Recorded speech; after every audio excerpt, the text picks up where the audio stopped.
네, 여러분의 답답한 마음을 뚫어드립니다. 정신건강의학과 전문의 이선환입니다. 오늘도 진료실에서 마음이 답답하신 분들을 뵙습니다. 아이고 선생님, 남편이랑 대화가 안 돼요. 그 사람이랑요, 말 섞기도 싫어요.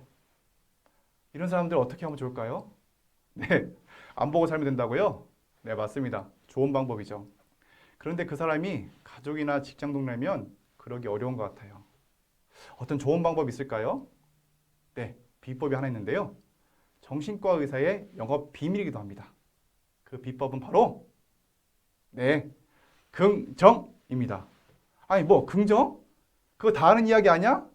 라고 하시는 원성이 여기까지 들리는 것 같은데요. 네, 여러분들 긍정하시면 이게 떠오르시죠? 네, 물이 반밖에 없어 라고 보는 건 부정, 물이 반이나 있어 라고 하는 건 긍정, 이렇게 배우셨을 겁니다. 근데요, 이게 사실은 진짜 긍정이 아닌 가짜 긍정인 거 아세요? 긍정에도 진짜와 가짜가 있다는 건데요. 저도 정신과 의사가 되기 전엔 어떤 상황에도 좋게 보는 것이 진짜 긍정이라고 믿었습니다. 실제로 그 긍정이 제 삶에 많은 도움을 주기도 했거든요. 의사가 되기 전 저는 영업사원으로 직장 생활을 시작했는데요. 거절 정말 많이 당하거든요. 그때마다 고객의 거절은 거래의 첫 번째 관문이다 라고 긍정했고, 그리고 영업 왕이 됐어요. 여자친구에게 여러 번 차였습니다. 더 좋은 여자 만날 것이라고 긍정했습니다. 그리고 매번 더 좋은 여자를 만났습니다. 그리고 지금의 아내를 만났고요. 이런 추세라면 아내한테 한 번 더 차이는 것도 나쁘지 않을 것 같은 생각이 들긴 하는데요. 네, 이런 생각은 안 하겠습니다. 우울한 친구에도 우울하지 마라. 긍정의 에너지 팡팡! 술 마시고 노래방 가면 좋아진다며 긍정적으로 생각하자고 위로해 주었습니다.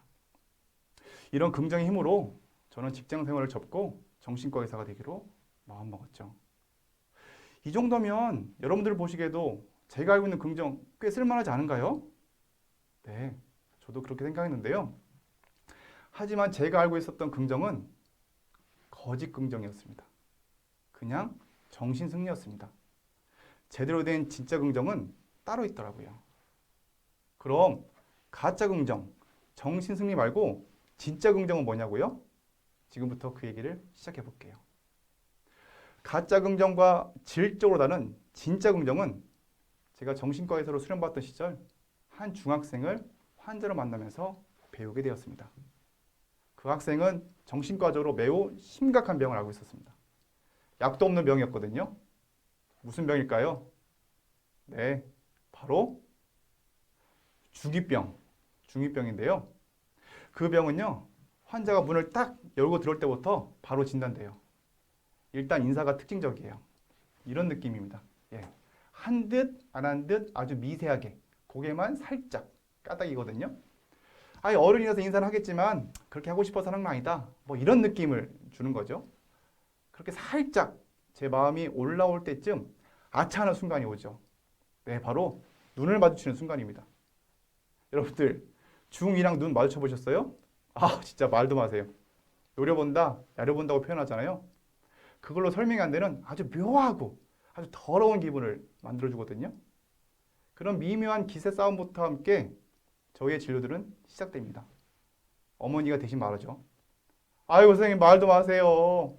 애가 도대체 누굴 닮아서 그런지 학교에서 담배 피다 걸린 게 한두 번이 아니에요. 담배 피지 말라고 아빠가 때리고 훈계해도 들어먹질 않아요. 제 말은 오죽하겠어요. 학교에서 담배 끊으려면 정신과 가서 치료받으러 가더라고요. 선생님께서 담배가 얼마나 몸에 안 좋은지 확실하게 알려주시고 아주 따끔하게 혼내서 담배 좀 못 피게 해주세요. 어머님의 마음이 좀 느껴지실까요? 그럼에도 불구하고 학생은요, 자기 일 아니듯이 그냥 스마트폰 봐요. 그냥 이렇게 봅니다. 자, 이 상황에서 여러분들이라면 어떻게 말씀을 시작하시겠어요? 저는 사실 한 대 쥐어보고 싶더라고요. 원펀치 쓰리 강냉이 머릿속에 그 생각만 돌더라고요. 하지만 그래도 마음을 다루는 정신과 의사잖아요. 비난 대신 저의 강력한 무기, 네, 바로 긍정의 힘을 꺼냈습니다. 담배를 끊으면 어떤 점이 좋은지 의학적으로, 객관적으로 아주 자세하고 친절하게 설명해 줬습니다. 그리고 다가올 밝은 미래에 대해서 그려줬습니다. 이보기 학생, 우리 함께 담배를 끊고 밝고 힘찬 미래를 위해서 준비해보자고! 네, 제가 생각해도 참 긍정과 희망이 넘치는 조언이었는데요. 과연 학생은 뭐라고 답했을까요? 네, 선생님. 제가 그런 줄도 모르고 담배를 계속 피웠네요. 제 긍정적인 미래를 위해서 담배를 꼭 끊겠습니다.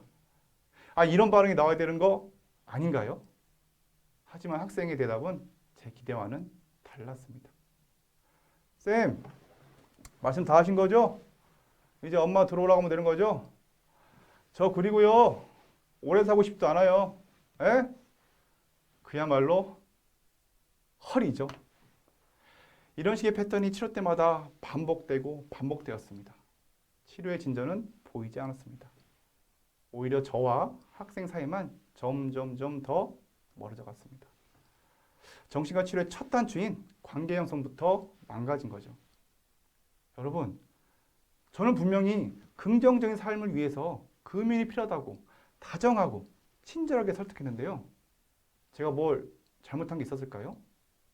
저는 답답한 마음에 스승님께 달려갔습니다. 스승님께는 저한테 이렇게 말씀해 주시더라고요. 아니, 치료자가 환자를 긍정하셨는데 어떤 환자가 치료받고 싶겠어. 여러분, 제가 긍정적으로 안 봤어요? 저의 억울함을 눈치챈 스님께서는 제대로 된 진짜 긍정이 무엇인지 가르쳐 주셨습니다. 제대로 된 진짜 긍정은 확실히 제가 알고 있던 긍정과는 전혀 다른 개념이었습니다. 거짓 긍정 대신 진짜 긍정 패치로 저를 업데이트했습니다. 그리고 학생과 몇 번의 면담을 가졌습니다. 그러자 놀라운 일이 벌어지거든요. 학생이 이렇게 말했습니다. 선생님, 저도 사실 담배를 끊고 싶은데요. 잘 안 돼요. 선생님이 저 좀 도와주세요. 아니, 정말 드라마 같은 일이 벌어진 거죠. 이게 거짓 긍정이 아닌 진짜 긍정의 힘이었던 겁니다. 진짜 긍정, 그건 무엇이었을까요? 진짜 긍정이란 억지로 좋게 보는 것이 아니라 억지로 좋게 보는 건 정신승리고 거짓 긍정이다. 진짜 긍정이란 있는 그대로, 존재하는 그대로 보고 그러하다고 인정하는 것이다. 저는 거짓 긍정의 틀에 갇혀 좋은 쪽만 보자고 했습니다. 그러니 흡연은 나쁜 행동으로만 보였던 거죠. 물론 흡연이 건강에 해로운 건 맞죠. 하지만 흡연 자체를 있는 그대로 인정하지 않고 나쁜 행동으로만 평가하고 부정하는 순간 그 흡연 뒤에 숨겨진 학생의 존재 그 자체를 있는 그대로 인정할 수가 없었습니다. 학생을 대하는 저의 표정과 말투는 다정했고 의도는 선했지만 결과적으로 학생을 긍정하지 않고 부정했습니다. 좋게 보든 나쁘게 보든 평가 없이 그저 존재하는 그대로 보는 것, 그것이 바로 진짜 긍정이었습니다. 진짜 긍정, 그 눈으로 이 컵을 다시 한번 긍정하겠습니다. 여러분, 어떻게 보이시나요? 물이 반이나 있네가 아니죠. 있는 그대로 보려면, 진짜 긍정하려면 물어야 합니다. 아무것도 모른다는 호기심으로 겸손함과 함께 물어야 합니다. 여러분, 이것에 대해서 무엇을 알고 계신가요? 이 컵 안에 있는 게 물은 맞을까요? 실제 양은 얼마나 될까요? 온도는요? 맛은요? 냄새는요? 등등 우리는 아는 것이 아무것도 없으면서 그저 물이 반이나 있네 라고 봐야 긍정이고 그게 좋은 거라고 했습니다. 진짜 긍정을 배우고 나니 제가 학생에 대해서 아는 것이 별로 없다는 것을 알게 되었습니다. 제가 안다고 믿었던 비행청소년, 문제야, 흡연자는 평가와 판단의 결과였습니다. 제가 거짓의 안경을 벗고 진짜 긍정의 안경을 쓰자 비로소 학생에 대해서 궁금한 것들이 생겨나더군요. 사소하지만 큰 변화의 출발이 된 저의 질문은 너에게 담배는 어떤 의미니? 였습니다. 학생은 조금 놀랐다는 듯이 대답했습니다. 쌤, 어른들은 이런 거 궁금해하지 않는 줄 알았는데요. 그리고 한 번도 꺼낸 적 없던 이야기라며 말문을 열었습니다. 쌤, 제가 왕따 당할 때 저랑 놀아준 사람 아무도 없었어요. 저랑 놀면 따돌림 당하니까 부모님은 바쁘니까 집에 안 계셨고 그러다 담배를 하나 피웠는데 그 맛이 너무 좋았어요. 뭔가 허전한 제 가슴을 채워준 느낌이 들었어요. 그 후로 담배는 저한테 유일한 친구예요. 찔러도 피 한 방울 안 나올 것 같은 학생의 눈망울이 금세 촉촉해졌습니다. 학생이 왜 그렇게 담배를 끊을 수 없었는지 조금씩 이해가 되고 진짜 긍정을 할 수 있게 되었습니다. 그 학생은 자신의 유일한 친구인 담배를 지키기 위해 싸우고 있었던 겁니다. 가짜 긍정도 긍정이라고 좋은 척하지만 사실은 상대를 평가하고 비난하는 도구가 되기도 합니다. 제가 그랬던 것처럼요. 누군가 말이 안 통해서 답답하신다고요? 혹시 가짜 긍정의 틀에 갇혀 상대를 부정하고 있지 않은지 진짜 긍정의 눈으로 한번 점검해 보는 것은 어떨까요? 그러기 위해서는 안다는 착각이 없어질 때까지 그러하다고 존재를 있는 그대로 인정할 수 있을 때까지 관심과 호기심을 갖고 물어야 합니다. 묻고 또 물어야 합니다. 궁금한 것이 없을 때까지 또 물어야 합니다. 그래야 진짜 긍정이 가능합니다. 자, 이렇게 말씀드렸더니 어느 한 아주머니께서요. 남편이 늦게 들어올 때 궁금한 것이 없을 때까지 물어보라 해서 어떤 년 만났어? 얼마나 처음 하셨어? 언제까지 이렇게 살 거야? 우리 이혼할 거야? 이렇게 물어보시더라는데요. 네, 여러분들 이거 진짜 긍정 아닌 거 아시죠? 상대를 이해하기 위한 호기심, 궁금함을 바탕으로 한 질문. 그게 바로 진짜 긍정의 시작입니다. 진짜 긍정을 제대로 담은 시 하나 있어서 그 시를 낭송하고 마무리하겠습니다. 풀꽃 나태주. 자세히 봐야 예쁘다. 오래 봐야 사랑스럽다. 너도 그렇다.